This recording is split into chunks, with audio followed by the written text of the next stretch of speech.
Beautiful. Cut, print. Does that sound okay, Randy? Is that audio level? Randy. He doesn't care. Randy! You're not listening. He's looking at cameras.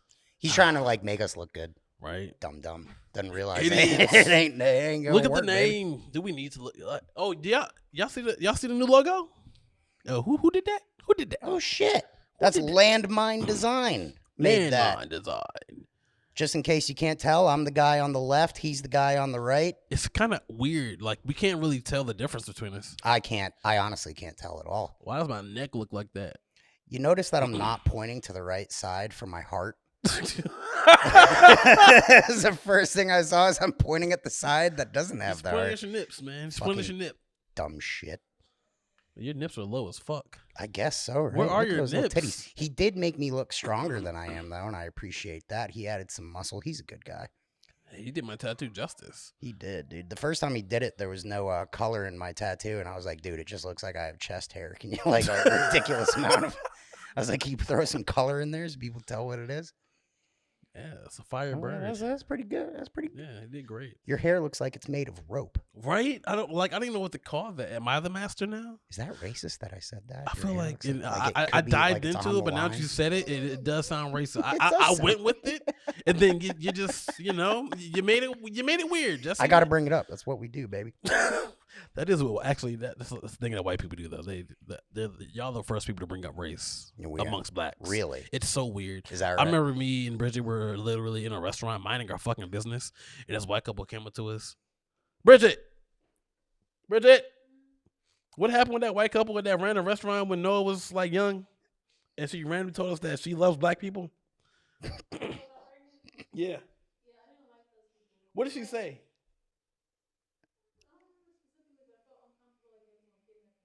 Yeah, so this random white woman came up to us, is like, what's going on in the world is so tragic. Randomly as fuck. We were eating food, not worrying about them. You got a mouthful of ravioli. And they just felt she just felt the need. She'd be like, we love you. So this was like 2020 or this was like you said you was pregnant. Was you pregnant with Anaya? So this was what, 20? Yeah, 22. This was last year. Yeah, Jesus year. Christ. I think COVID fucked y'all up, bro. Oh, fuck me. Yeah, it fucked all white people up. Fucked me up pretty bad. Dude, I'm still, you know what's funny you say that? I shit you not. I'm still like, all right. I still have this weird anxiety when I have to go out to like shit, like big shows and like big crowds and shit. Like it had nothing to do with like feeling like, oh, I'm going to get sick or something like that.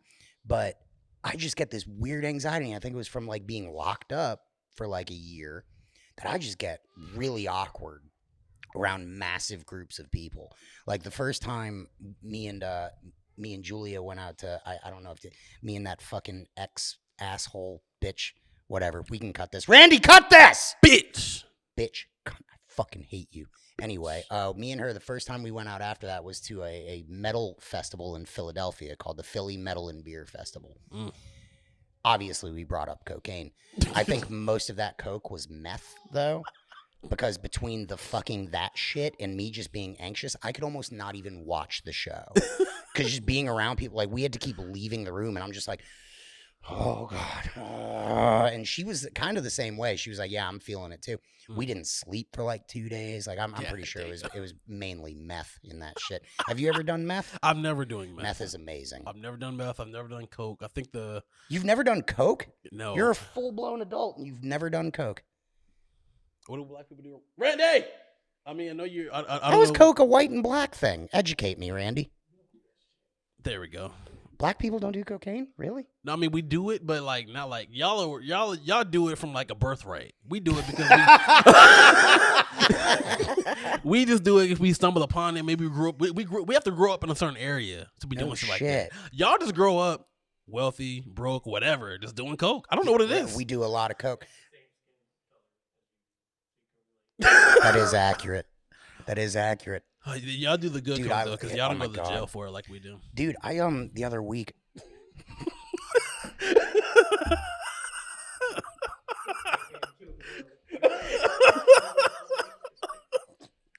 Dude, the other week, I shit you not, I free-based coke for the first time. What does that even mean?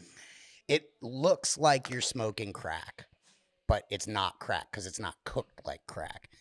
I'm trying to figure out what details I should I feel like that's probably enough. But so I'm over there and I'm just gonna skip all the reasons of why and this and that. Yeah. And the guy, he always offers me blow every time I go over there, and it's almost impossible for me to say no because that's just the nature of.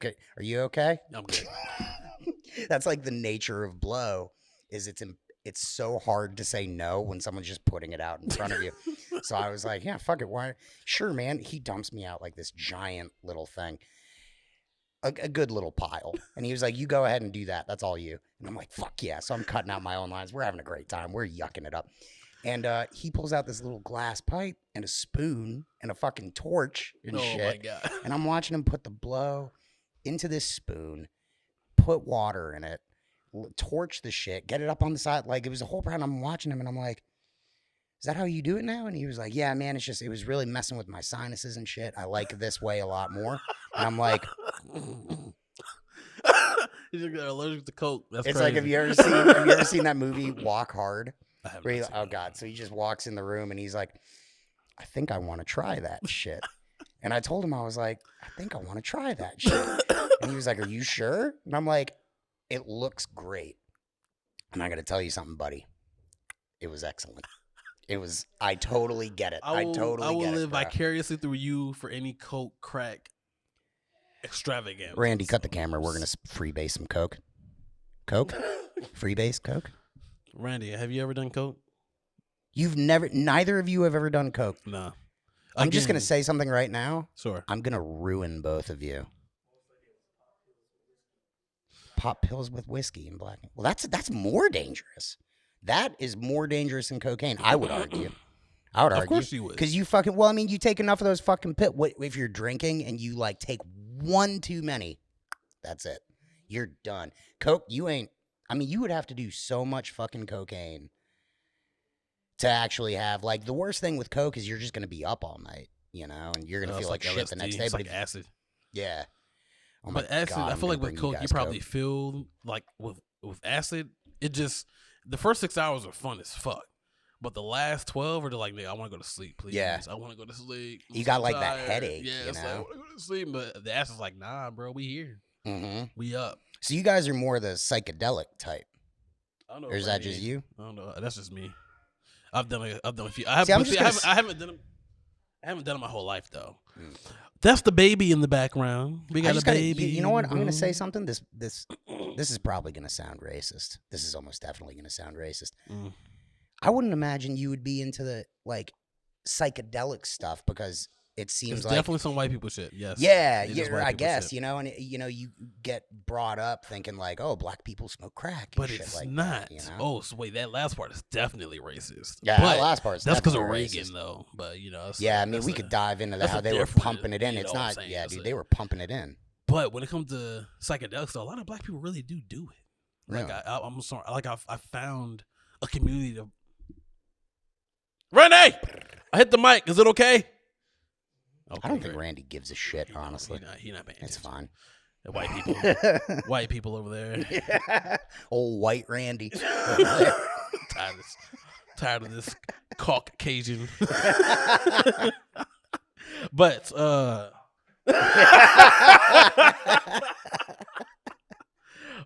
what was your question about psychedelics? Like why? Like no, it was just like I don't know. I guess that's. Growing up, you think that there are a good amount of black people that do it out here, but it's more of the art. It's the stereotype that of the hippies, the artistic people, doing like shrooms and shit. And I mean, it's still relatively new when you think about it. I mean, like when did that stuff really come out? Like in the '60s, and then it was all kind of moved over and. Yeah, I'm not in a place honestly where I think I could be taking psychedelics right now. You know what I'm saying? Like, there's a time and a place, and I don't think I'm in that place. I'll probably have a meltdown. Like that's where we kind of differ. In your most depressive state, I feel like that's the perfect time. Maybe, but you can't do it by yourself. You have to do it with somebody who's not going to be like tripping with you because you're going to trip. You're going to be on some other shit. Exactly. But for me, when I was doing that shit, and I was in my almost sad. I'm still kind of in and out of that shit, but. it helped me realize some shit about myself. Like, I feel like it's really, well, acid was more fun. Shrooms were the ones that made me like, damn. Shrooms are very introspective. Shrooms are very introspective, especially for me. I don't know if I ever told you this. I got that rolling balls tattoo on my ribs.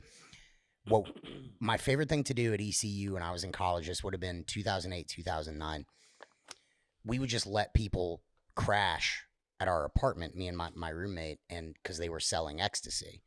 And ecstasy mushrooms. I think they were selling heroin, but they kind of kept that low key. Not so much blow because it wasn't very good where we were. But I just remember letting them. It was like, dude, y'all can crash here because they gave me all the ecstasy I could ever want, and we were eating ecstasy every day. Me, my roommate, our neighbors, all of us. I mean, it wasn't even a thing. We would take a roll first thing in the morning, like. Take another roll at night, and no one in any of our classes, anybody knew that we were rolling face because we were so used to it, and that just elevated us. But my favorite combination was taking a roll and normally like between an eighth and a quarter of shrooms. Oh and my dude, God. that combination together, because the roll makes you feel it's firing off all your good feelings all at once. So the come down was fucking hell. You know, it's like the worst hangover ever. But you're taking the roll, so it's firing off all of your good feelings all at once. But then you'd be on the shrooms too. So you would be tripping. And basically, it was like walking around in like a Tim Burton like play animation thing, but you feel amazing. I just remember it got to the point where we would roll and we wouldn't even hang out together because everyone was just rolling. And you'd go over to what's his face's house, or his apartment. You knock on the door. His roommate would answer, "Hey, where's this dude? Oh, he's in the back. He's in his room, just rolling his face off by himself. You know, you just walk in. He's laying on the bed like." Listen to some EDM, you know, which just came out at the time. Like, it wasn't that fine. He's just chilling. What's up, man? You know? And we were fucking on that shit all the time, dude. But, you know, I think I fired off so much of that in that short amount of time that I might have fried a circuit in there or something. Probably. I'm so nervous to, like, do that shit again. Oh, yeah. But you were saying, like, with the shrooms, for me anyway, like shrooms were always really, really, really deeply introspective. Yeah, they really are. Exactly, especially if you eat a lot of them and then you start realizing things about yourself. You know, and I would be interested to hear one of the deeper things that you've experienced on those, because I can tell you one of mine was I realized I had this weird thought one day that there's different versions of me. And I haven't been able to shake that. And it's weird to say, but it was like, all right, like it's almost like I pictured myself in all the masks that I wear. Oh, yeah. And that's such a thing with everybody. Everybody wears masks, you know, and it's not unique to me. But I remember like tripping my balls off, and I could think and I could picture every single mask that I wore. Oh, man. I remember one time I was tripping in my crib. It was after that bad trip we talked about previously and shit. So I did some shrooms again, but I thought it was like a little microdose. It was not a microdose, bro. My whole house started to move and shit. And then I think I had some kind of PTSD because I started to go back into the moment of the bad trip and shit. So I've realized about wearing masks and shit. One of those is like, would you ever see me as an introverted person who doesn't like being around people or feels nervous around people? Would you imagine that about myself, that I really feel, or that I'm not confident about myself? Does that? That's never been what I've seen from you. But I could see that being a part of you. Yeah, because that's something that's a part of me too. Yeah, I think a lot of this extrovertedness is a mask half the time, because I kind of have to be like, I have to, like, people look to me to be. Like, people like look to me to have these answers to questions, whether it's like if I'm doing work or whatever, or whether it's heading with the fam or some shit. It's like, and internally I know like I don't have these answers, but I have to act like I do. I have to be up because no one else is up, so I have to be that. And you know something that reminds me right there too. I wonder if that has something to do with a term that's thrown around a lot these days is the patriarchy. I was talking about that yesterday with a friend of mine. And maybe part of why you feel that like you have to have answers and you have to be turned on all the time is because you're a man and you feel like that is your responsibility to be that person instead of being able to be vulnerable and just be like, I don't know. And people don't, I'm realizing now that a lot of people don't want to address that part of it. They want to address all the ways the patriarchy benefits men.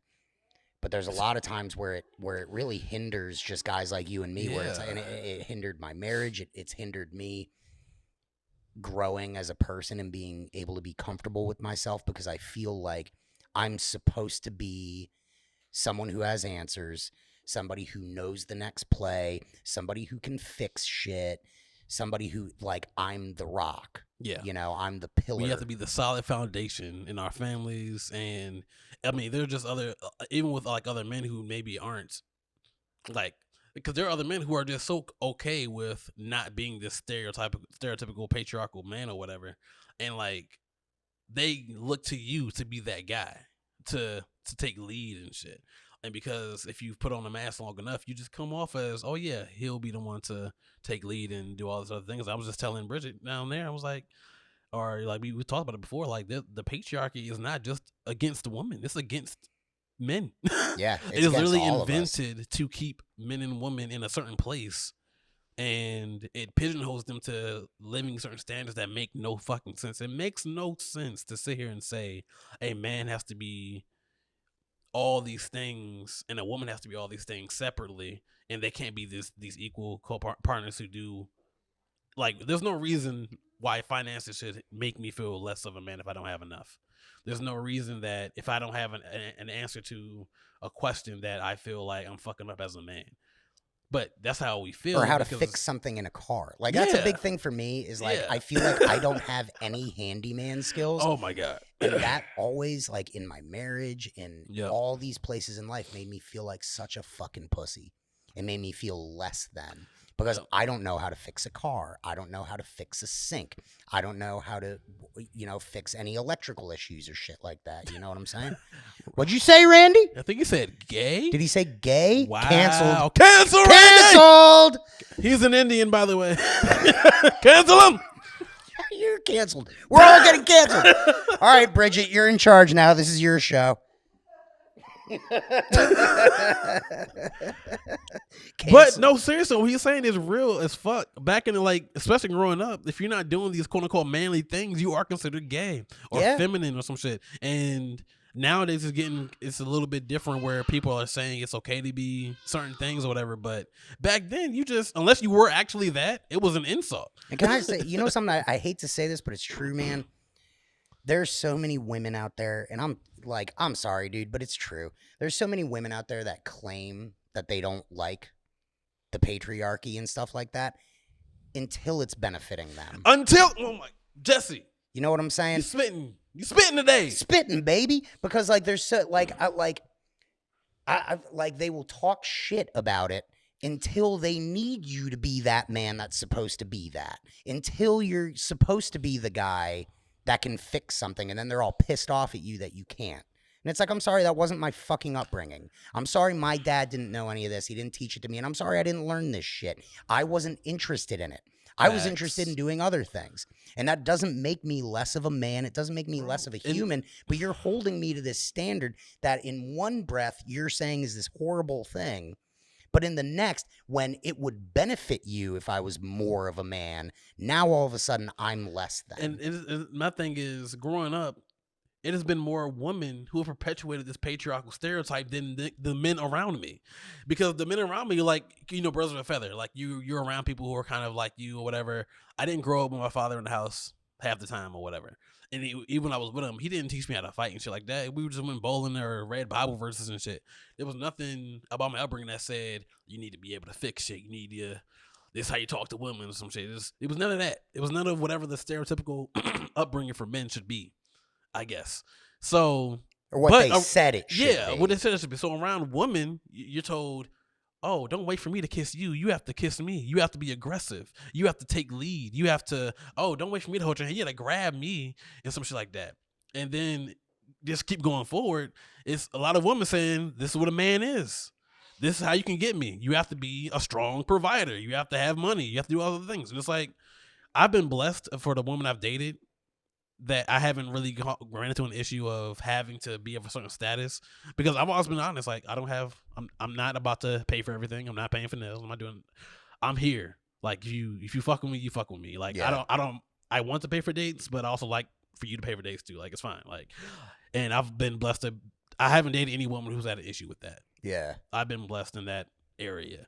But like growing up in high school, middle school and shit, you just hear women saying these things. They're really regurgitating the patriarchy, but then they're getting older and talking shit about it, and then they're confused as to why we're confused. Like, nigga, you told me. It's like exactly. It's like these people. They act like they have no part in it. Yeah, and it's like you have perpetuated this. You have put this on people like us when we were young, when we were teenagers, and you're trying to figure it out. Your hormones are going crazy. You're like you have never experienced these emotions, these feelings before, and this gets ingrained in you when you're young, and it's by everybody. That's the thing is. There's something nowadays where it's like, oh, it's the men perpetuating this. It's like, no, it is not. It is all of us doing it. I mean, I remember growing up and all the sitcoms in the 90s, what were they? The woman was the smart one, and the husband was the dunderheaded man. The stupid man who fixed shit. Exactly. And the woman was the one rolling her eyes, the one that was smart the whole time. In my house growing up, my mom was the breadwinner. My mom was the head of the house, basically. And I'll never forget thinking this, like my sister being very, very, very young, because we moved from Connecticut when she was like 7. Yeah. So, but I remember even when I was a kid, when my mom would get home from work, my baby sister, she was like 3-4 years old. Even she knew, shut the hell up, be quiet, go to your room, don't argue, don't try to change the channel on the TV. Yep. You know, and it was because we were always afraid of like getting hit or getting yelled at or something. It was never my dad. It was my mom that was doing all that. So I've always, I guess, you know, you kind of flock to these things that you're comfortable with. And like, I'm realizing now, like how much of that is affecting my life now because I gravitate to these people for some reason. Yeah. And I don't want to say they make me feel less than, but people that I feel like, I don't know, man. Like, I feel like I never made my mom particularly proud or happy or anything like that. And I feel like maybe that's why I put so much effort into relationships nowadays to prove that I'm worthy of love and why I have such a hard time loving myself and even just liking myself, dude. I feel like I'm in this place in my head where literally I just tolerate myself. I don't feel good feelings about me. I feel good feelings about Randy. I feel good feelings about you, about everybody else. But I have this inability to think well about myself. And I think that comes from a lot of this kind of like, nothing was ever good enough. Yeah. She was anxious and mad. And, you know, now that I'm getting older, I can kind of see it from her perspective. And I think she just had anxiety and she had her own problems. Yeah. And she didn't know how to handle them. And I sympathize with her. Right. But it's like that kind of thing growing up with somebody who you never felt good enough. You never felt like your accomplishments mattered. You had to be quiet or you'd get hit. You couldn't have an opinion. Like we'd go to the movie store. You remember movie stores like Blockbuster and shit? I'll never forget. Me and my sister would never be allowed to pick movies. No one in the family. It was my mom would pick the movies for all of us. We would get like 3. And she would pick every one. And me and my sister just got used to being like, all right, well, we're never going to be able to do this. But anyway, like all of this to say, like, I'm wondering now if that's why I put myself in these relationships with women that for some reason I feel like I always have to do something. I feel like I always have to be better and do more. Mm-hmm. And if I'm not doing enough, I feel bad about myself. And it's like, man, maybe I should just be comfortable. Maybe I should just try to learn how to just be cool with me.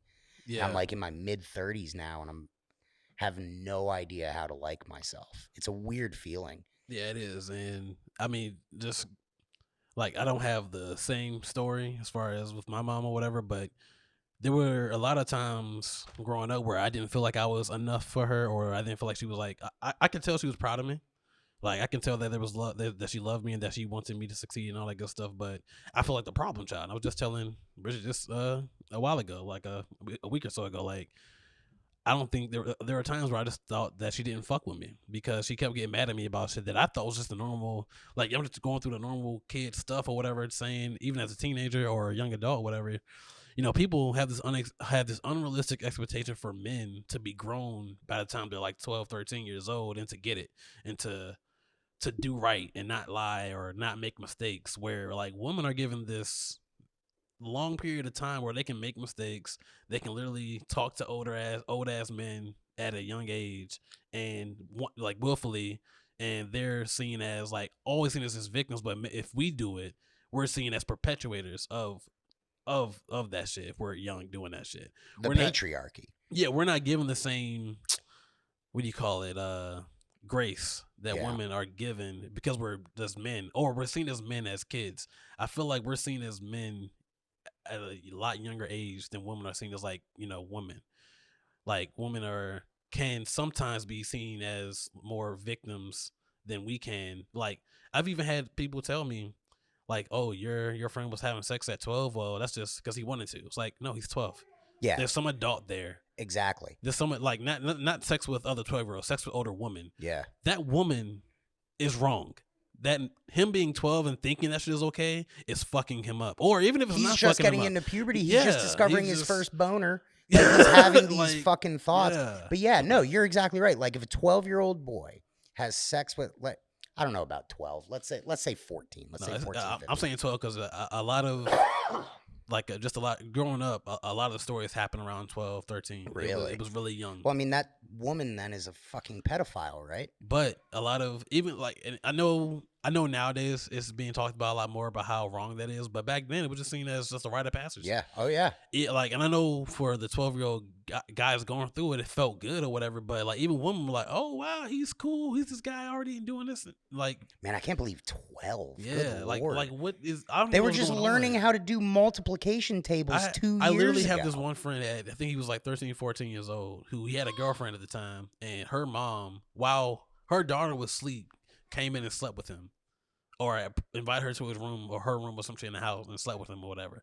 And I'm like, y'all, and he you know, he bragging about it and shit, like, yeah. Or I actually think it did fuck him up a little bit though, because he, you know, he felt bad about his girlfriend and then all the other things. But I'm like, that is literally something that's a common story among men. Yeah. It's just not talked about as much as far as what happens with women in that same situation.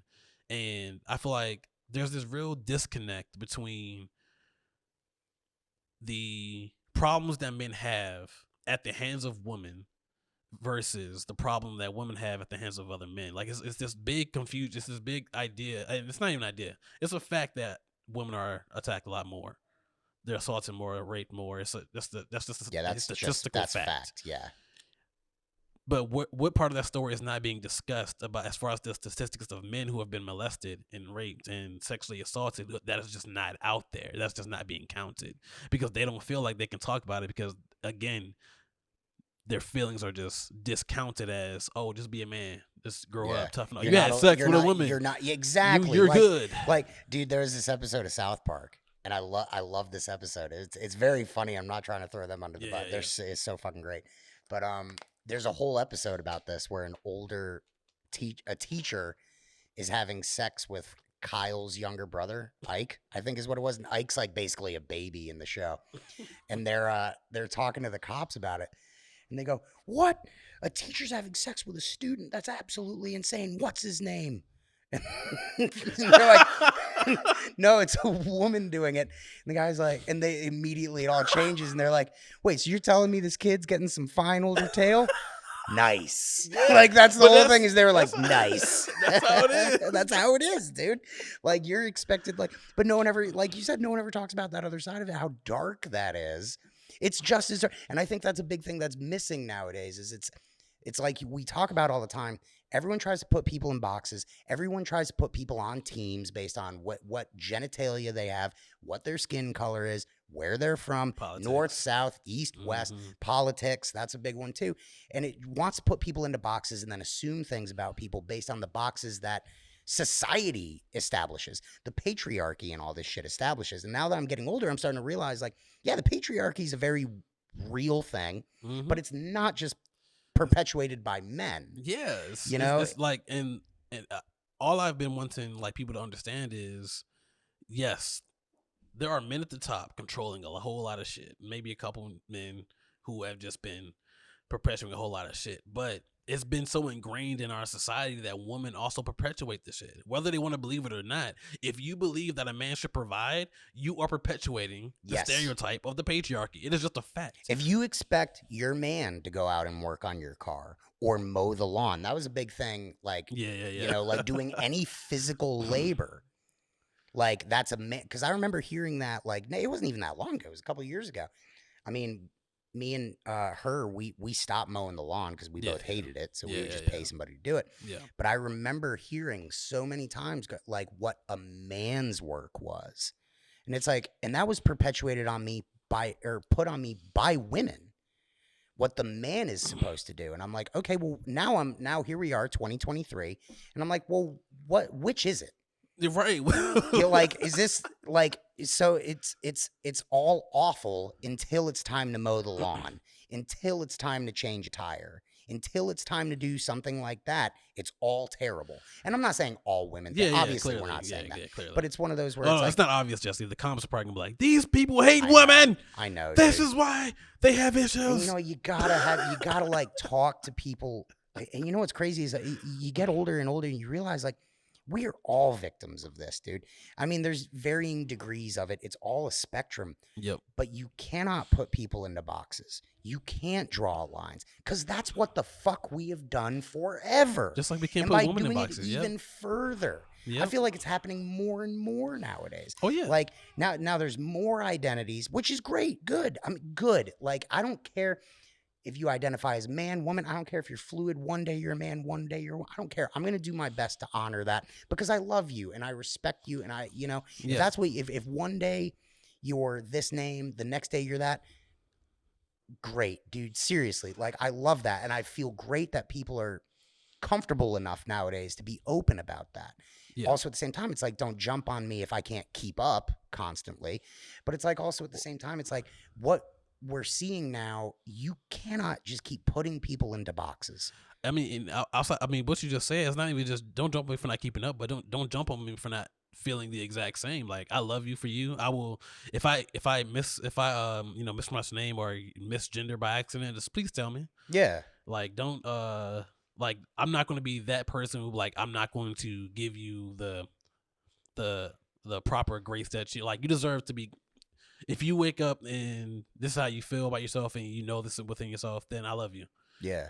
But if I don't have the same ideology, if I don't believe in the exact same quote unquote facts that you believe in, I shouldn't, like, we shouldn't be able to have a conversation about it without it being this big thing. Yeah. And I feel like that's where we are now. Everything is either with me or against me. Yes. And I'm not even going to call that a nowadays thing. I'm saying nowadays it's just more obvious. That's why I stay off social media. That's why I only post every now and again. I'm not even surfing social media that much anymore because everybody's against each other. The only person outside of you who I can really talk to, or even outside of Randy that I can talk to, outside of my close circle, is my wife, Bridgett. Me and her can talk about everything. And we can disagree, and then we go back the next day and we're good. I can't do that in the world. No. Because I can't disagree with certain worldly things and they're not just be a discussion. It's always, oh, you must be some kind of phobic or ism, some kind of bullshit. I guarantee you just people looking at me and that I'm wearing a camo hat and I'm white. Oh, yeah, if I didn't bald, know you. I got a bunch of fucking tattoos. I bet if you were to just Proud boy. Exactly. He's a proud boy. Randy! Randy! Randy, do you think I'm a proud boy? He said Trump supporter. I hate you so much. I hate Trump. That fucking guy. Dude, I'm just going to say, like, out of all the presidents that should be assassinated or should have been, Trump would have been the funniest, though. You know what I'm saying? Wig like, falling off and shit. Boom! He's talking shit to the shooter the whole fucking time. You know I'm not going to die from this. What kind of gun is that, you puss? I'm like 50 Cent. I got shot 10 times and I don't die. The guy shot me twice. I'm not going to lie, Jesse. I'm not going to lie. Since the world might be coming to an end, I'm kind of excited for another Trump presidency. I'm not going to hold you. He was a very interesting figure. You're not excited for the Twitter wars or the X wars now? I hope someone shoots him in the... Oh, wait, you can't say that. I was just he might be the next president, Jesse. Like, all right, here's my thing with Trump. That fucking guy, I don't wish death on anybody, but that fucker needs to go away. Like, take your shit, leave, shut the fuck up. He doesn't have the ability to fucking do it. And I mean, like, you know what? I'm not saying I like Biden because I fucking don't. Because I mean, like, look at where we are. I don't like Democrats. I don't like Republicans. But that fucking Trump guy needs to go the fuck away.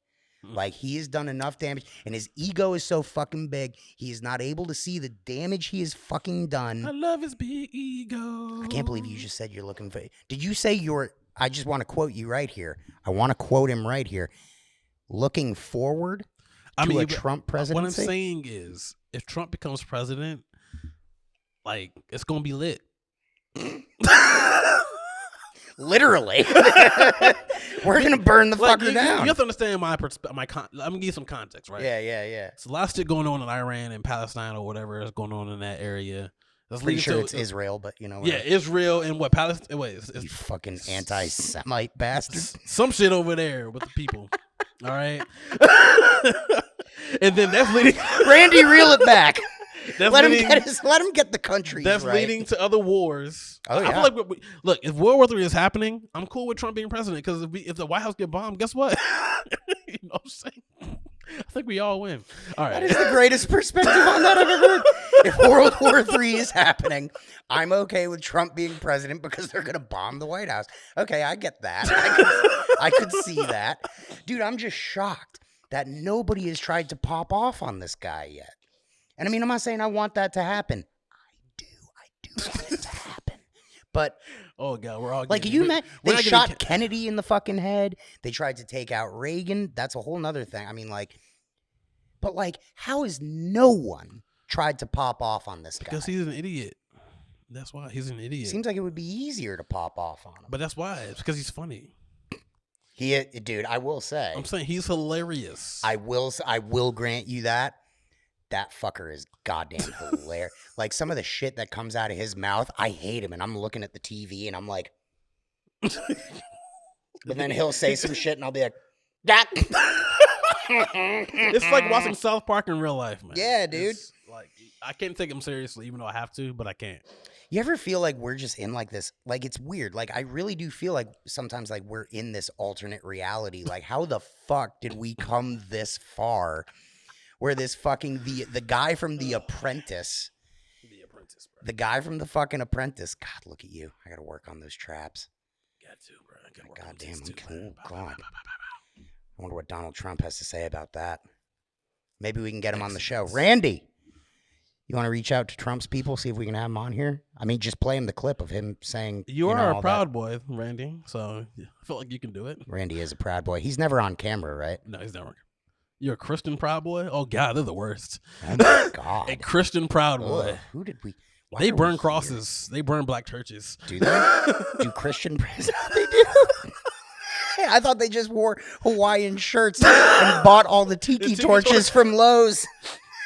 We're oppressed. We're straight white males. Dude, I got to tell you. We're oppressed. As a straight white dude, one of the worst things for me for all of that was the fact I can never buy a tiki torch ever again. I love tiki torches, but then you get all the tiki torch whites out there. Like, I can't go into a Lowe's looking like this and buy tiki torches because I'm going to end up a meme. It's real red cap. Too. Red hat? I should just go in like a full clan outfit. Randy. I mean, shit. Jesse. All right. We trying to bring Bridgett up here or what? We going to bring Bridgett up here, but I got to ask you a question first. Uh-oh. How you been since the last episode, bro? Oh, Jesus fucking Christ. You want to get into this now? Yeah, I'm going to pee first because this is a thing. All right, while he pees, Bridgett, come on up. Oh! I'll come back up and interrupt, and all that good stuff. I got to do a pee job. That's fine. Dude, you know what? He pees like 5 times per episode. Oh, God. Well, I heard I might have diabetes. Diabetes? I'm pre-diabetic. So Are you pre-diabetic? So I'm trying to get it. We might have to work on this together. I've lost like 7 pounds since being pre-diabetic, though. No so. shit. Yeah, I'm trying to work on it. Diabetes like more of a thing in the black community? Did I hear that right, or is that something else? Can you say it into the mic? Can you say that into the mic real quick? isn't diabetes more of a thing in the black community? It's I mean, more- my family has it, but I mean, Yeah, like, I I mean- feel like I heard that somewhere. Is that wrong? It's you hear about it more for some. You know, Bridgett, do you know why it's more prevalent for diabetes in the black community? You know, well, wait, you can't Get on talk the yet. mic. Get on the mic. Why'd you ask her when she's walking up the stairs? Because you want to have my chair? right here. So you can have the Or- discussion, then I'll go in. Oh yeah, over yeah. there? Take a chair real quick. Yeah, Take a come on chair. over here. You be the black correspondent today.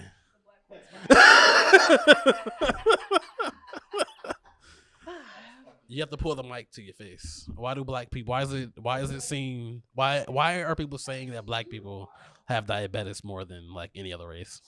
Well, technically, yeah. Yeah, talk to the mic. You gotta bring the mic to your mouth. You're gonna respond to?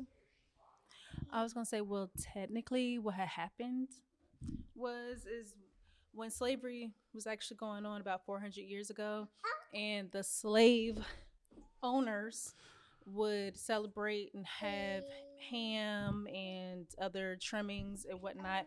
They would only take the good parts of the pig or whatever animal it was, and then they would leave the bad parts, i.e. chitlins. Bring the mic to you. Chitlins. Let her fight it. Let her fight it. Let her fight it. Chitlins or thank you, ma'am. Those type of You have to fight for it. those type of parts of the animal, and then the slaves would she's helping. The slaves would then eat those parts of the animals that was not good, so therefore that would in turn cause blood pressure What and about hypertension. now? I'm getting there. Okay, my bad. And hypertension for black people, and I honestly feel like genetics are hereditary. So if we're already eating these things from like 400 years ago, and it's still staples right now within the black culture, of course, hypertension, diabetes is still going to be a part of that. So if you're having to eat, gruel and things that is not nutritious for your body's trying to make do with what it actually has. And if you're only given like those bad things to eat, then of course it's going to become hereditary, and black people are going to be more prone to having diabetes because they weren't given the same nutrients. Yes, the same nutrients. So sorry about my around the world answer. It's just who you are as a person. But we get it. Yes. I accept it about you. Yes. Nobody knows that, but yes.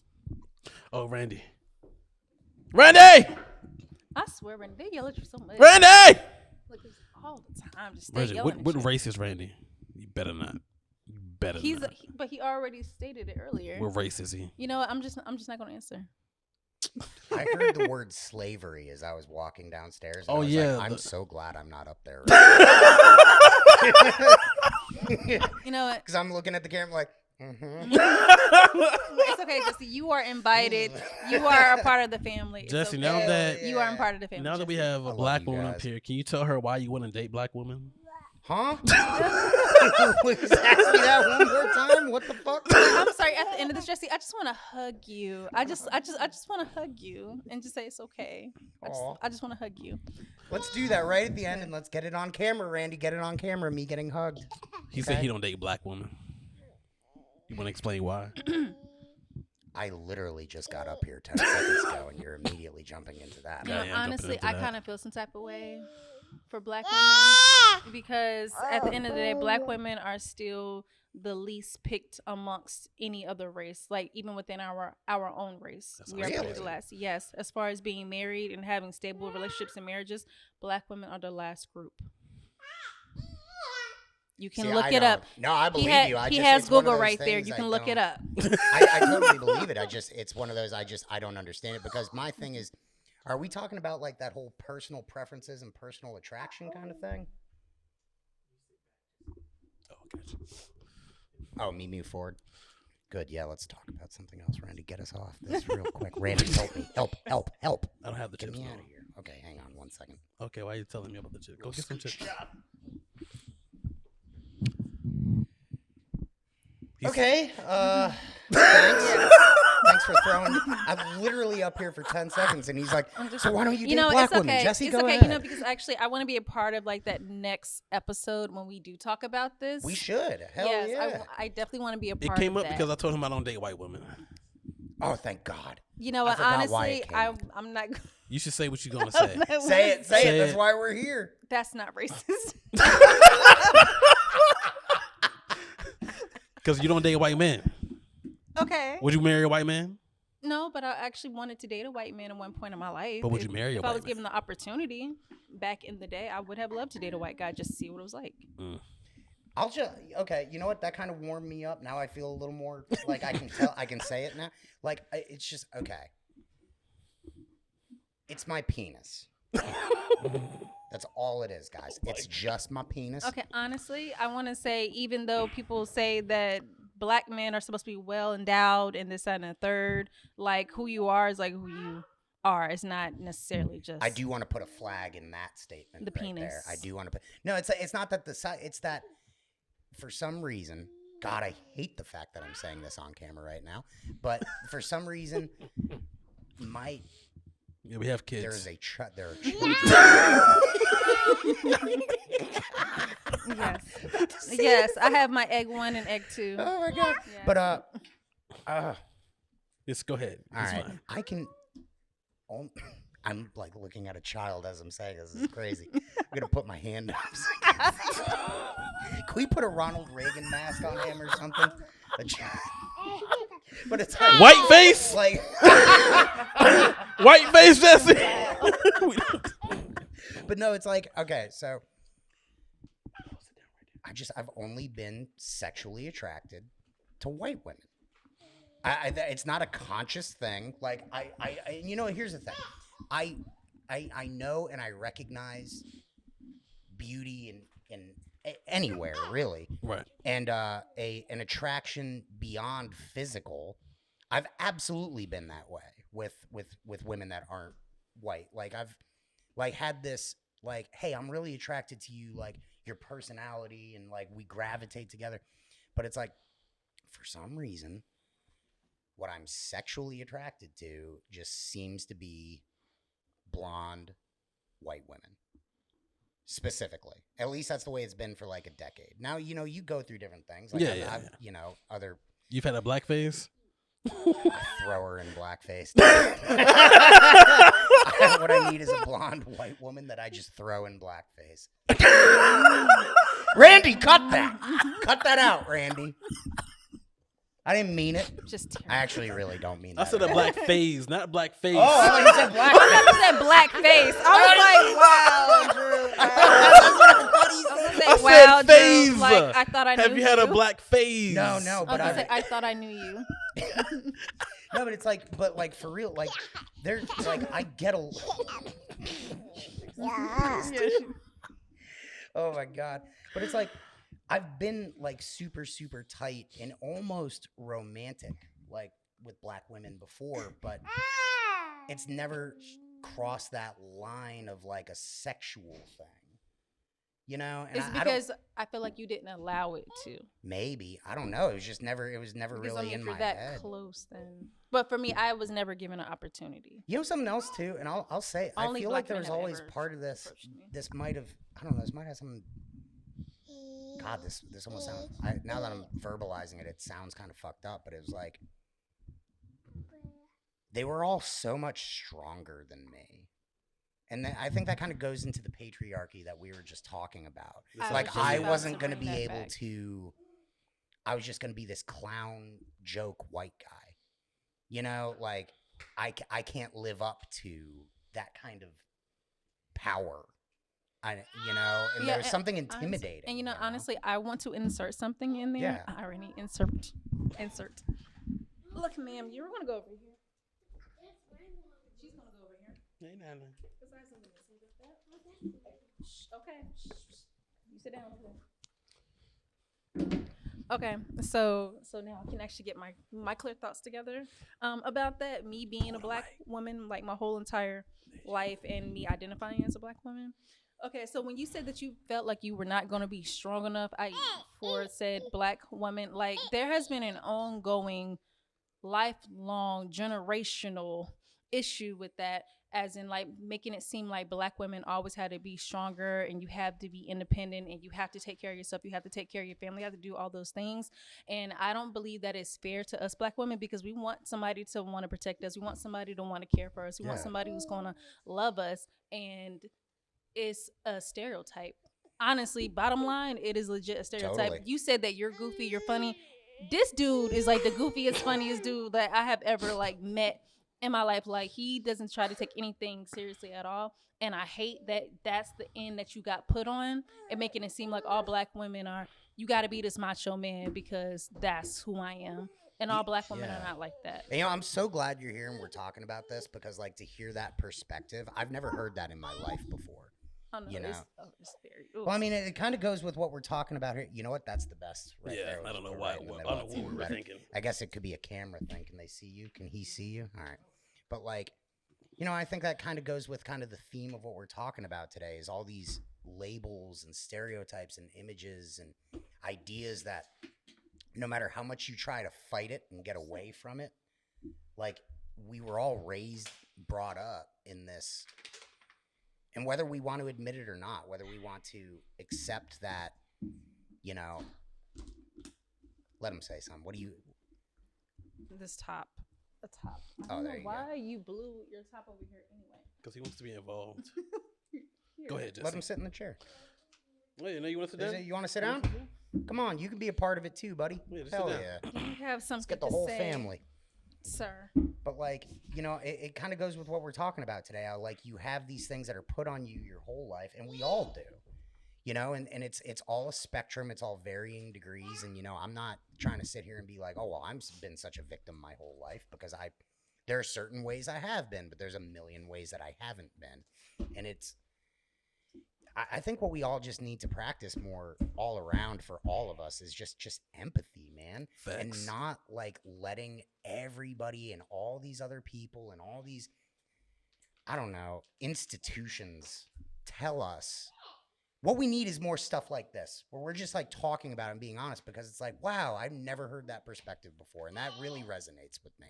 But you go with what the internet tells you, what all these institutions, the experts tell you and stuff like that. And it's like at some point you just lose this ability, because all you're doing at some point is quoting statistics and quoting things that you have read on the internet. Yep. And you're not actually like just talking to people and hearing about their life experience and stuff like that. And I think that's really valuable. Yeah. And I mean, I think it goes back to the whole idea of this patriarchy, not even just white versus dating white people versus Black people, whatever, but this idea that a man has to be of a certain strength, a certain providership, a certain financial status, like all of that is not something that's just, like Jesse was saying, perpetuated by men. It's something that is upheld by men and women. It is.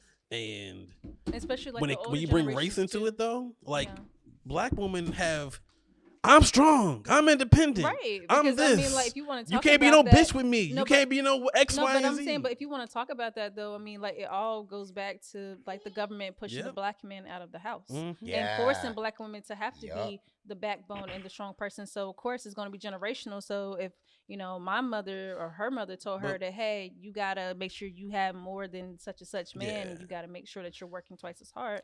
Of course, it's gonna keep trickling down. I think the issue is me just keep trying to say, when people, they make it seem like it's us versus y'all, or it's like a against thing. It's a lot of women blaming men for the patriarchy, and a lot of men saying women ain't shit for it. It's like we all collectively add to this shit. Right. But everybody has to blame somebody else. Yes. It's nobody wants to have full accountability, or no one wants to accept shared accountability. Exactly. And that's the problem right now. Especially, like, again, that's why I'm not on social media, because on social media it's literally men against women. Right. Oh my goodness. Black against so white. Many podcasts like that. It's like, terrible. why can't we just come together and disagree and argue and talk about the shit? And then accept your own faults and where you have fallen short. No one wants to talk about where they fall short or have fallen short, or maybe did something fucked up or said something fucked up, right? Or just been judgmental or put stereotypes on people. So real quick then, let's go around the table. Where have,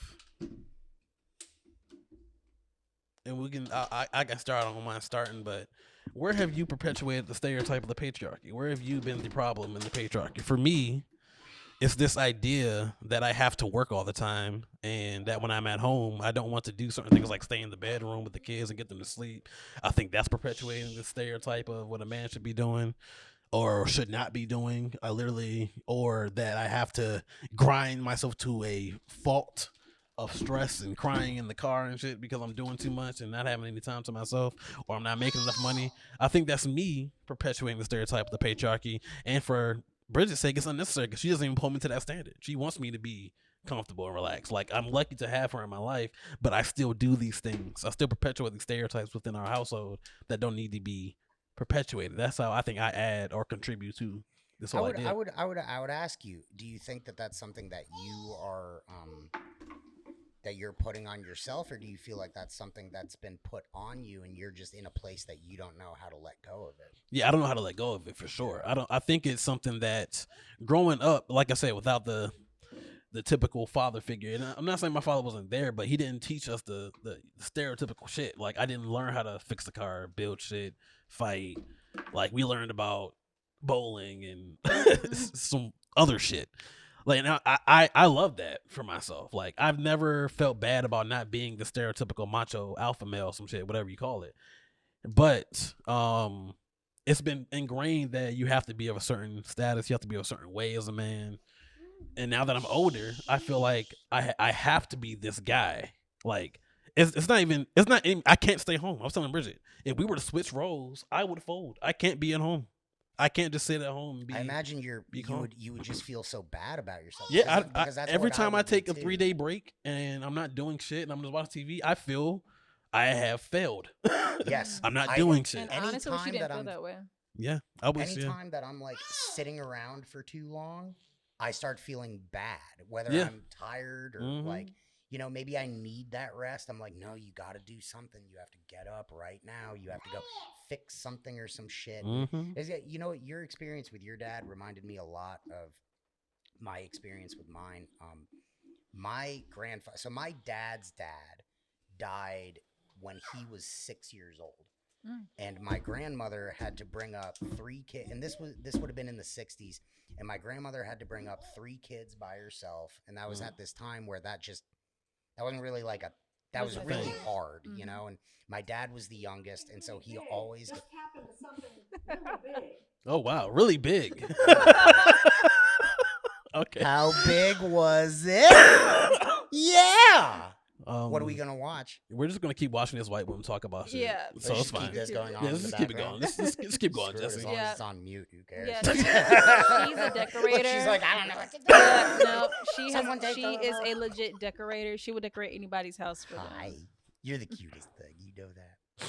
But like, so my dad never got those lessons. He was the youngest.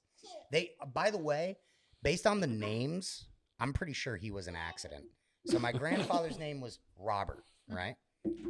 His firstborn son name, Robert. Daughter, after that, Roberta? Roberta. I was about to guess that. I'm like, And it might be then Roberta. my dad comes out about 6 years later, Tommy. I'm pretty sure that fucker was an accident. But Speaking of accidents, let's talk about our daughter. He died. Plan B child. She turned around She and looked doesn't right know at that. it. She was like, what? Yeah. What? She was a Plan B child. No, But what she happened survived, was but go that ahead. we went on a date, and that was it. Oh, hell yeah. Some people ask me, how do you get this job? All right, there you go. We went on a date, and But I like- woke up the next morning, and I was just like, yeah, we'll find out. That'll happen. So you're really bad at pulling out, is what Oh, I'm I don't. hearing. I don't.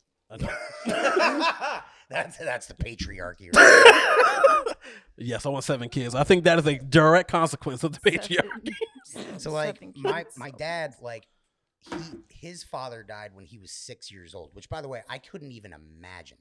I can't even imagine like having your dad die when you're like that young. Right. But he never learned any of this stuff. He never learned Even any from of his that. older brother Robert. No, Okay, yeah, okay. no, none of. I think he was kind of cast aside based on like kind of like what I've put together. It's a weird dynamic, but like, so I can't even like blame him, like, because he didn't know any of that stuff. He didn't know enough about it to teach me, you know, and he never did. And he just kind of, he was my dad's the greatest guy in the world. I love my dad so much, but my whole upbringing was kind of like, you do what your heart wants, and just do that. And Yeah. so I do stuff like this, and I do acting, and I play music, and I do art stuff, but I'm so lacking in all of this other practical knowledge on like how to fix things and do stuff like that. And again, all going back to the patriarchy here, that has made me feel so Inadequate, worthless yes. and inadequate because I don't know how to do these things. And when like my wife or somebody calls on me to do stuff like that, it builds such a level of anxiety because I'm like, it all comes out, and it comes out in like this flash where it's like, fuck, I don't know how to do any of this, and I should know how to do it. I'm in my mid-30s. I should know how to do this stuff. I'm a guy. I should know how to do this. I should know how to be able to fix this for my wife. I should not have to call another guy to come in. Because, I mean, we've all rented places. It's like you got to call the handyman to come in, and they fucking fix it in 5 seconds. And you're like, wow, really? I should have known that. Yep. And it's like, but it's like, what? Why? Why should I have known that? What does that even mean? That's all reflective of like what we're talking about. Yeah. This is going to be the best episode. I think so. Like, all the clips people going to are tune in kids. for the kids. Like, Wow. Bring a vacuum up. yeah. Randy! Randy! We're in the vacuum! And it's so funny because Randy's like right there. Randy! We need him. Man. But go ahead. You about to say something? I would say just for me though, it was more or less the fact I didn't have my father growing up, and my parents divorced because unfortunately my father had a very bad drug problem. So he divorced when me and my twin were about 2. And on top of that, I'm adopted as well and stuff. So for me, more or less, it came into play being that I was raised by a single mother. It was just make sure you take care of yourself at all costs. Make sure you take care of yourself. If you get with a guy, he needs to have more than you or just about the same as you. Don't ever date a man that has less than you, because then you'll be in a situation that's not going to be fruitful for you later on in life. So that's just kind of where. What is that? What is that? It's a HDMI. Where'd you even get that? Over there. It's just busy. But go ahead, Bridgett. But no, that's just pretty much like where I am on the stance of the patriarchy. Well, what I'm getting from a lot of this is like, I really wish we had a white woman up in here.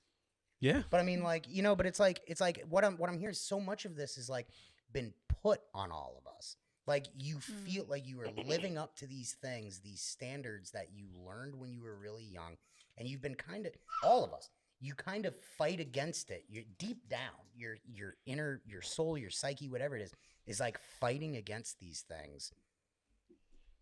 And it's, I guess what I'm wondering is like, why are we doing, like, why do we even keep going for this anymore? It's I so think it's ingrained. we don't know any better. It's definitely ingrained, and also it kind of goes back to a conversation that I had recently with Andrew about traumas, like those. What you doing? Do you want to say hello? Say hi. You want to say hi? You can say hi. It's okay. Okay. Okay. Anyway, man, I swear, This is pure chaos, and we're like trying to have like we're having this deep conversation. All this is happening the whole time. I have so many things I want to say. But I was gonna say it kind of goes back. It's just reminding me of the conversation that I had with Andrew about traumas and like not trying to perpetuate the traumas that I have and that I have personally dealt with, and traumas that he's also dealt with as well. Sir, please stop. If you have something to say, just say it because you're moving. Noah, the stop mic, touching the and mic. I need the mic. Noah, stop touching the mic. You're gonna break it. Just in the way. And you know what? That's the other thing, chaos. Randy. This is what I talked about. Randy! This is what I said earlier. You gotta do it right, Bridgett. This is what I said, Randy. No, that's not loud enough. Randy! It's got to be Randay. Okay. But Noah. No,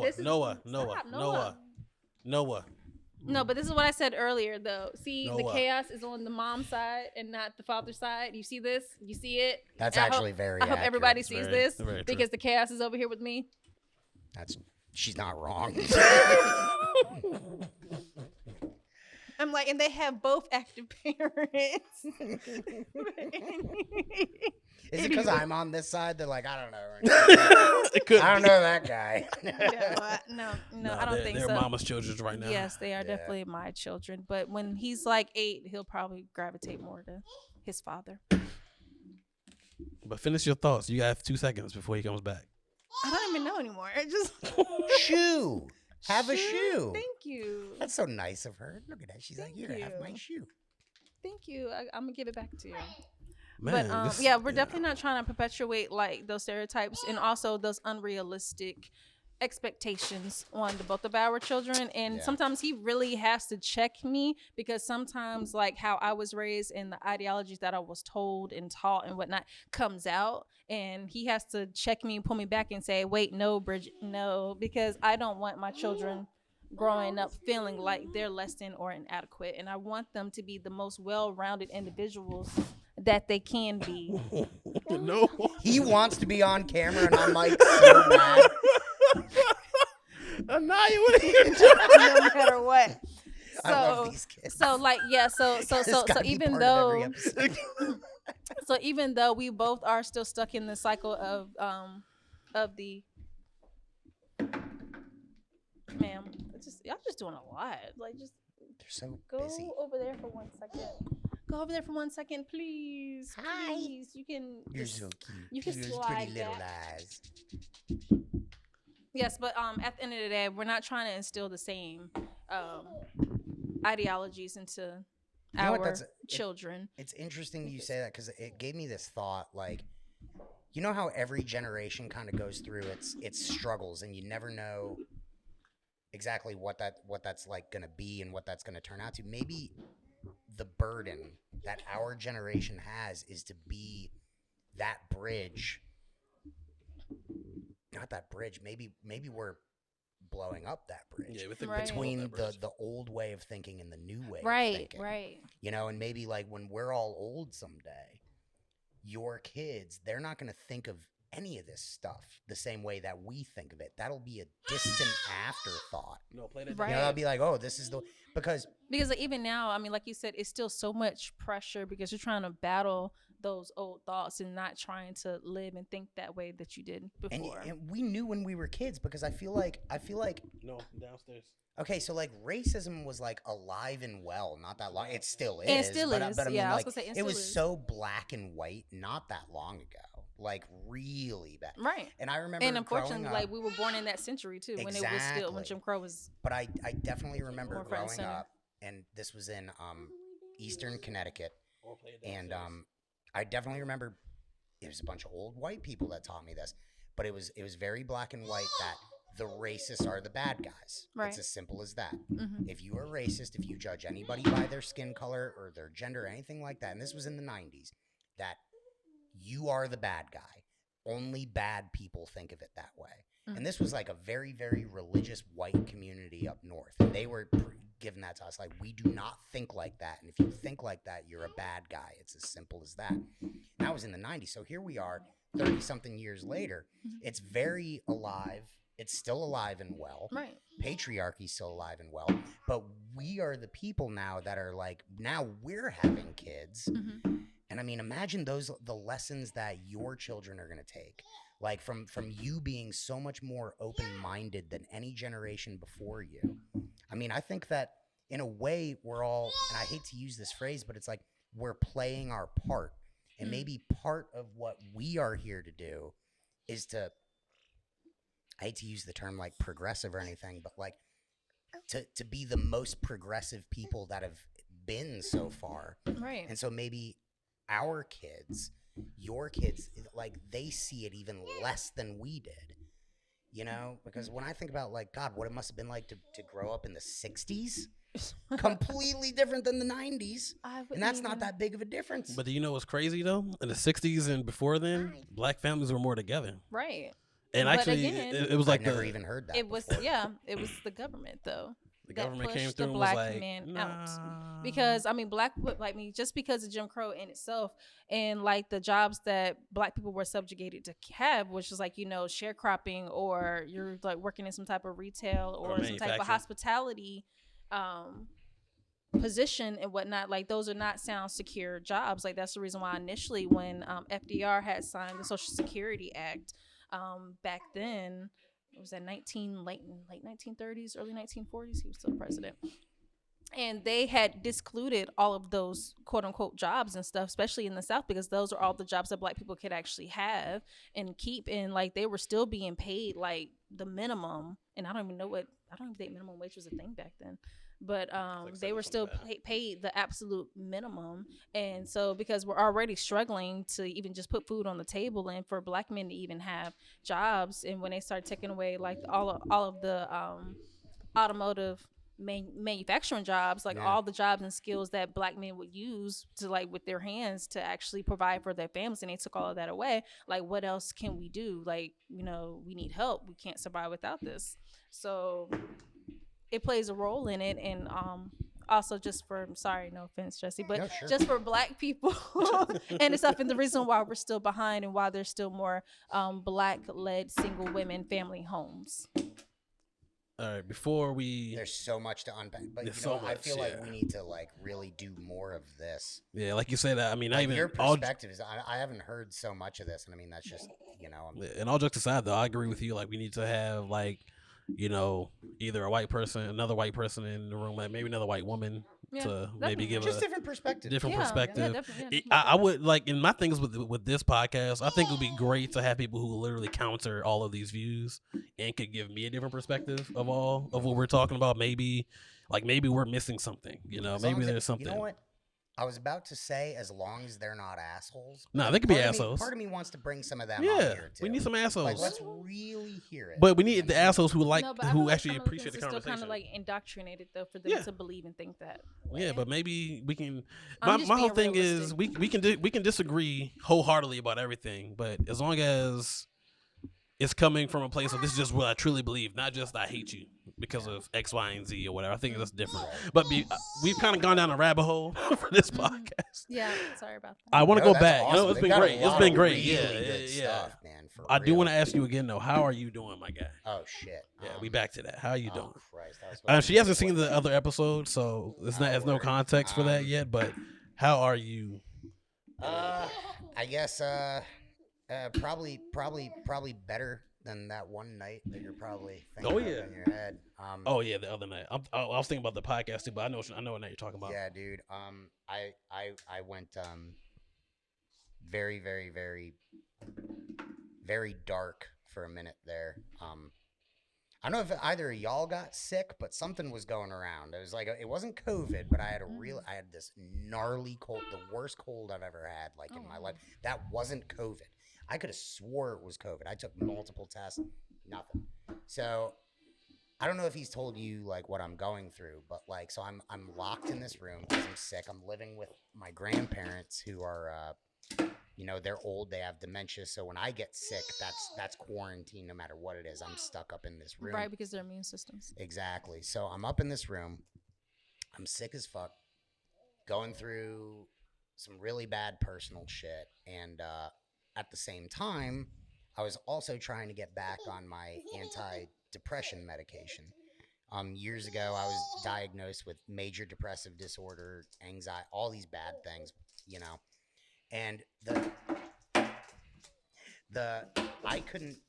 Did that hurt? Probably did. But they would refill my prescription faster than I could take it. So I ended up with all these, it was Trintellix. I don't know if I should say that, but I don't care. But I had like 2 full bottles of them. My doctor at the time moved, and I was like, well, at least I got a bunch of this. And I forget what it was, but I stopped taking that shit. Like, I think it was because I felt like I was coming out of it. You know, like... She's so cute. I'm sorry. I keep looking at her. She's so adorable. Hi. Hey, baby. I have to watch what you put in your mouth, man. But, like, so I feel like I stopped taking the medicine because I was coming out of it, which is, like, a classic move for anybody. Like, you feel like it's like what schizophrenics do when they stop feeling schizophrenic. They stop taking their medicine, then all of a sudden it comes back. Right. And so I think I was kind of living in this depression and anxiety for a while, not taking this stuff. And I forgot that the way I'm supposed to take this medicine is to ease myself into it. And what I did was I started taking what I was taking at the max all at once again. So I was sick and I was taking all this medicine all at once. And, you know, I'm not trying to throw her under the bus or anything or get too detailed, but, you know, she'll say some nasty shit. And it hits. When she does, it hits really hard. And it's... Right, because you're already going through something. Exactly. And all these other things will be, you know, coming back into, you know, in that particular night, like I was dumb. I was listening to a lot of music that me and her used to listen to. And I wasn't even trying to kill myself. That's the crazy part. Like, I was just in this really weird, depressed, because if I was actually trying to kill myself, I wouldn't have texted you.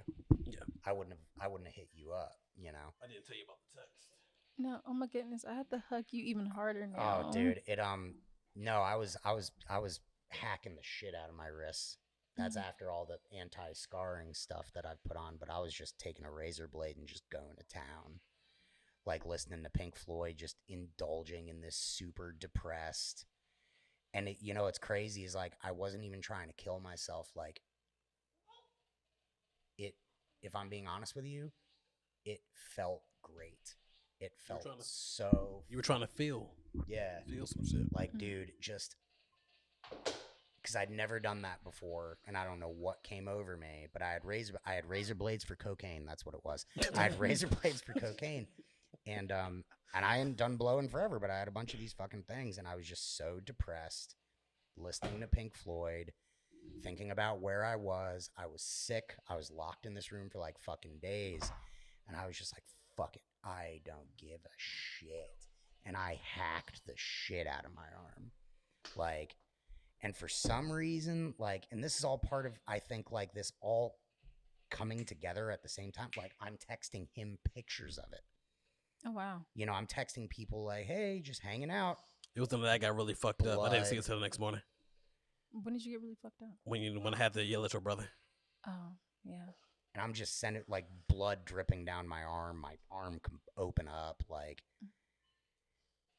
Well, even though you were not trying to commit suicide, I'm still glad. Dude, I felt so bad because I was texting my sister, man. And I feel so bad because I really scared the shit out of her. And I don't know, you know, like.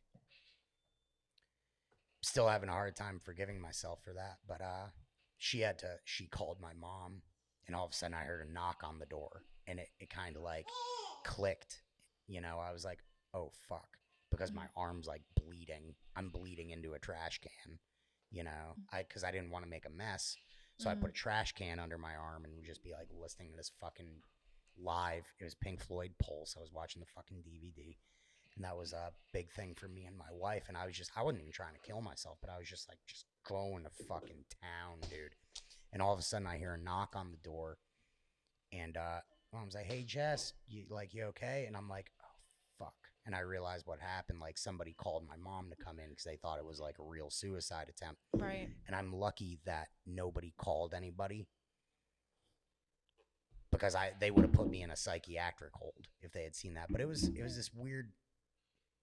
You know, like, I love my mom, and she can be very detached emotionally, but she was there that night, you know? And I feel so bad because I know I scared that. I don't know. You know, it's like, I don't even know if I scared my mom that bad, but I know I scared the shit out of my sister, and I scared the shit out of a couple of my friends.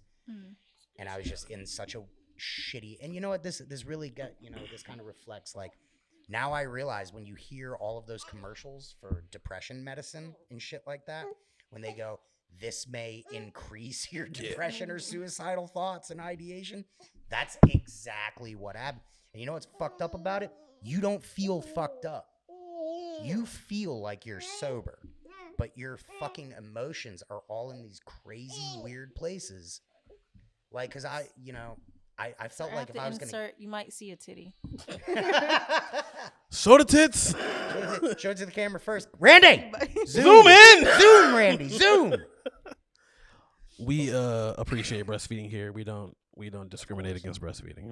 I was never Thanks. breastfed. Coming to find out, which might explain some of this that too. explains a lot. Wait, were you breastfed? I think so. I don't know actually, but I'm pretty sure. Yeah, I'm 2 babies in, all the way 100% breastfeeding. I hear that's the way to go, right? That's what If you can, yeah, it's definitely like, way to if go. you If you can, can, yeah. it's for I sure. remember my mom just flat out told me, she was like, I was in labor with you for like 48 hours. I wasn't gonna breastfeed. Like literally said just Wow. like that. But I mean, but initially when you came out, though, it was like the best thing because like of the colostrum, like because there's also other immunities that you pass on to the baby. That's good for their gut growth, especially for the first poop, meconium Oh poop. shit.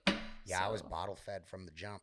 Yeah, I was bottle fed too. I didn't have a choice. So Oh So are yeah. you messed up too, or are you messed up like me? You can be honest. honestly, like no, like it's weird because like earlier when I was downstairs and I was listening to everything, I was like, man, I so feel him, but dang, he kind of like thinks like Andrew, but I see some of myself in Andrew too. So I was just like, everybody's really fucked up.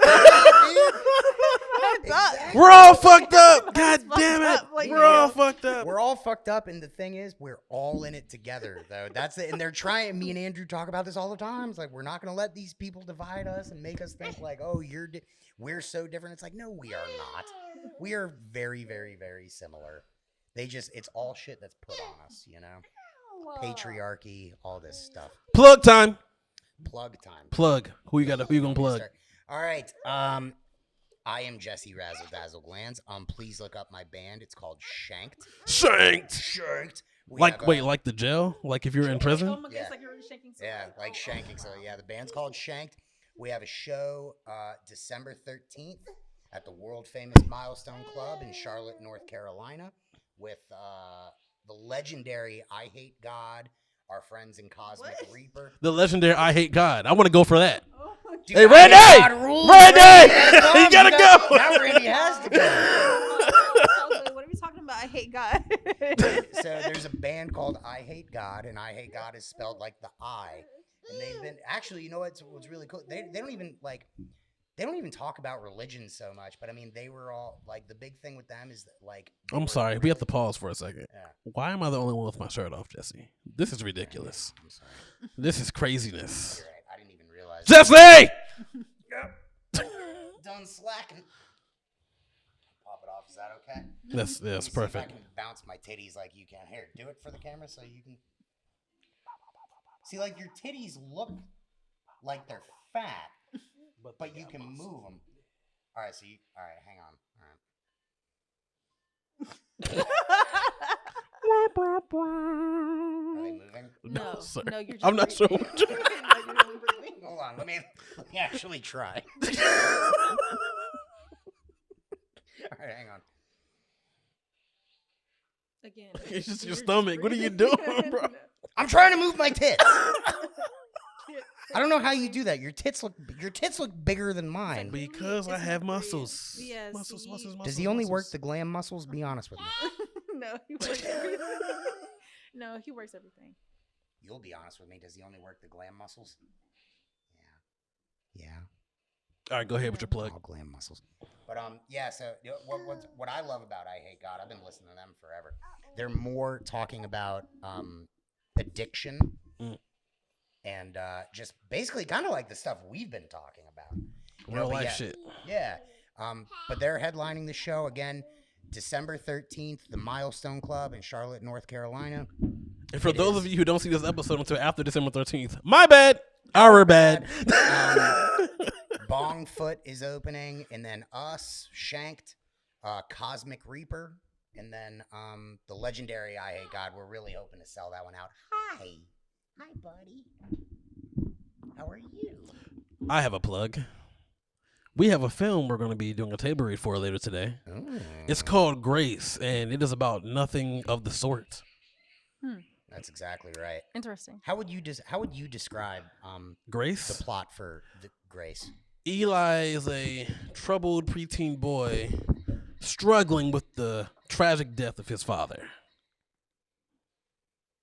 His mother might be crazy though, but who knows? Who knows? There's definitely a lot in the back. I think a big thing with Grace is it's and I'm not trying to spoil anything, but it's kind of a reflection. It's supposed to, in a way, the way I've interpreted it, like what we've been talking about to an extent, like stereotypes that you put on people. You expect, and the way it's set up is to be a certain way. Yep. And that's digging into the stereotypes that we all feel. And then, you figure out that, it wasn't like that the whole time. It's so playing on your pre-assumed assumptions, or your assumptions, ideas. your preconceived ideas. Preconceived ideas, exactly. And then you realize at the end, hopefully, what the audience will get is like, oh my God, I was thinking this the whole time. And then it turned, because, like, oh my God, maybe I need to look at myself in the way that I think about things, because, we're setting it. I mean, we're also leading them. So yeah, but it also goes into the world isn't black and white, even though the twist is its own thing, but nobody's this perfect human in the film. Nobody's perfectly right or perfectly wrong. Everybody has their own issues, and that's how I view the world. Like, the people like to put the world into this box of black and white. Everything is what it is versus everything is fucking gray. You don't know shit about anybody or anything, whether it's in mainstream hip-hop culture or mainstream culture, or whether it's your friend next door. You have no idea what the fuck is actually going on. We all just make our own assumptions based on our lived experiences and what we come to like know and shit. So this movie is literally telling you don't know shit about anybody around you, because you have no idea what their story is, even if you see a lot of the bad shit on display. So right. Grace short film. I forget how many films I've done so far, but it's with the company A1 Day One Productions. Jesse is one of the supporting actors in there. Shout out to Jesse. He's playing Jacob. He's been in a couple of my films. We have an award-winning film too. Yes, we do. Y'all can check it out. 2 of them. Oh yeah, we got 2. Masquerade. I wanted to say I loved you. Like, this first time I ever saw you, and when I saw it, I was like dying laughing. I was like, I don't know who this guy is, but I fucking like Thank him. you. Like, sincerely, that means the world to me. Like, because I like, you don't, when you're in there and you're doing that kind of, you're like, dude, I feel like such a fucking moron. But like, when someone goes, man, you made me laugh, like that. Do you know what I really being able to make somebody laugh? You know where I feel like I missed the mark in my character in that movie, where I came in with the gun. Why was my shirt on? I had every opportunity to take my shirt off. That shirt off. With the gun when I came back into the crib and trying to save you, and I got knocked over the head with a gun. My shirt should have been off. I was wearing a button up. What was I doing? I failed my character at that point. That's when I lost all credibility. A feature. Spoiler alert. Spoiler. Doing a Masquerade 2, right? A Masquerade feature. We're expanding on the short. Yeah. Yeah, it's gonna be a feature. I think we're gonna take that. We're gonna take those characters, and we're gonna go. Now that we've been talking more in like this kind of. I mean, when we did Masquerade, we were just kind of joking around having a good time. But I think what we're gonna do for the feature, God, man, I really think it's going to go above and beyond what we did before. It's going to be just as funny, but we're going to touch on all this. Oh, we're going to touch on everything we've been talking about with this podcast. Yeah. Because I know you better now than I did back then, and we've both been through so much since we were filming that. Yeah. So there's only going to be, it's only going to go better, and we're bringing in all these, I can't wait for the initial bar scene with you crying on stage. And then I can't wait till you are in the montage in the prison where you're just doing all these musicals with the people. Like that. 5, 6, 7, 8. Come on, guys. But it's funny. I dream about that shit to this day, about how funny that scene could be. Like, you talking about, it's been hard, man. It's been hard 3 days. And y'all just doing musicals and shit. We're having a great time. I'm so excited for this feature. You can support us by following us right now. Oh shoot! We have a whole Instagram for this show too. I don't know how Instagram works. It's called Dumbest Guys in the Room. Just wow. It's called @Dumbest Guys in the Room on Facebook and Instagram. Check us out. I have no idea when this show will be up, but whenever you see or hear this podcast, check us out. Oh, if you hear all that shit in the background, it's because my son didn't go downstairs like I told him to. He went halfway down the fucking stairs and felt that was okay. That's the light skin shit. Okay, first of all, he can't help again that he is light skinned. It just is what it is. Yeah, it's your fault. It's not my fault. It is. You were How? light skinned as a child. I was black. I was not. I was black. I'm so glad I'm here for this. I was super black and I got lighter. That's what happened. Is this what black people talk about? Yes. When white people aren't in the room? No. Seriously, let me tell you. Like, I feel like this is like the dumbest shit that black people can say as far as like skin pigmentation goes. Is that my biological father, God rest his soul, he's super dark, right? My birth mom, she's super brown.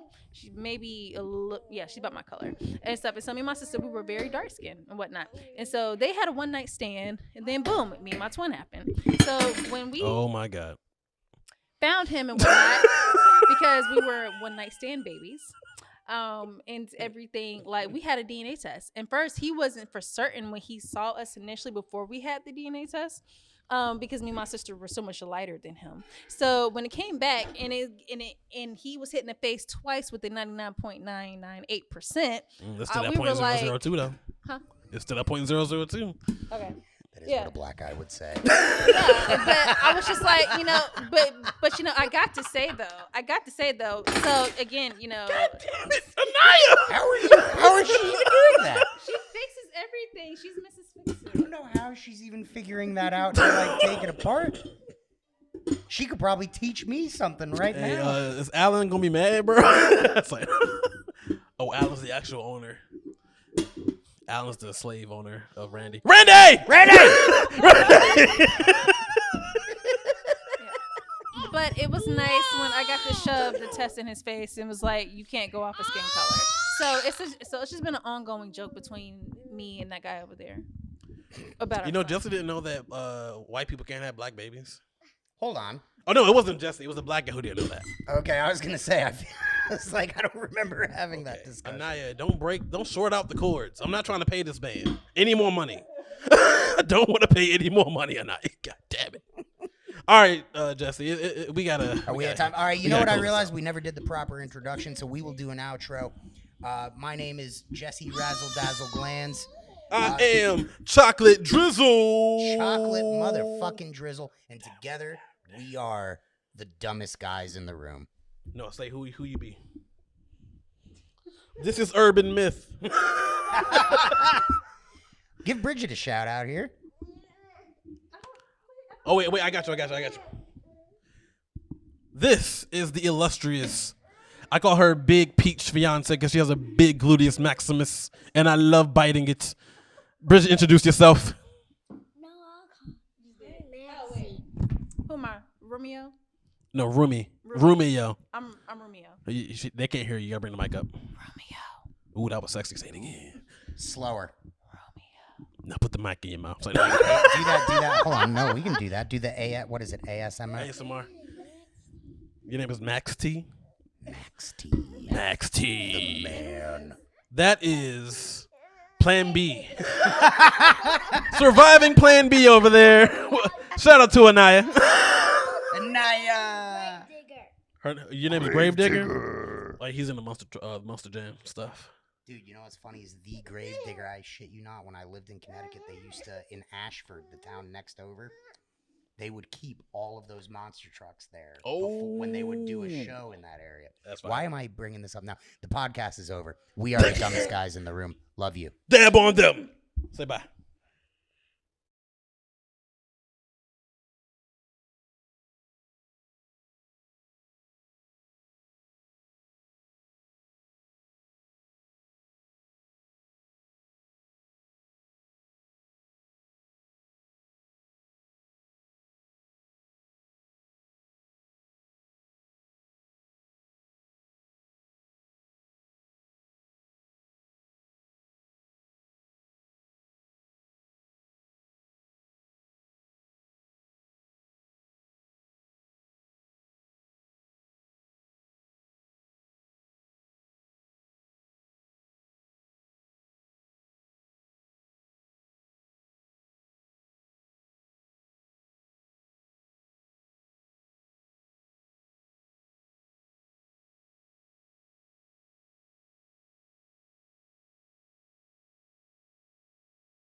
Beautiful. Cut, print. Does that sound okay, Randy? Is that audio level? You're just not Randy. listening. He doesn't care. Randy! You're not listening. He's looking at cameras. He's trying to like make us look good. Right. Dumb. Doesn't realize Idiots. it. I don't know if me and that fucking asshole bitch, whatever. We can cut this. Randy, cut this! Bitch. Fucking educate me, Randy. There we go. Black people don't do cocaine? Really? I don't know how to, fix any electrical issues or shit like that. You know what I'm saying? What'd you say, Randy? I think he said gay. Did he say gay? Wow. Canceled. Canceled. Canceled. He's an Indian, by the way. Cancel him. You are a proud boy, Randy. So I feel like you can do it. Randy is a proud boy. He's never on camera, right? No, he's never. You're a Christian proud boy? Oh, God, they're the worst. Oh, Randy. Randy! I swear, Randy, they yell at you so much. Randy! Like this all the time. Just stay Reggie, yelling what at you. race is Randy? You better not. You better He's not. Randy, cut that. Cut that out, Randy. Randy! Randy! We're in a vacuum!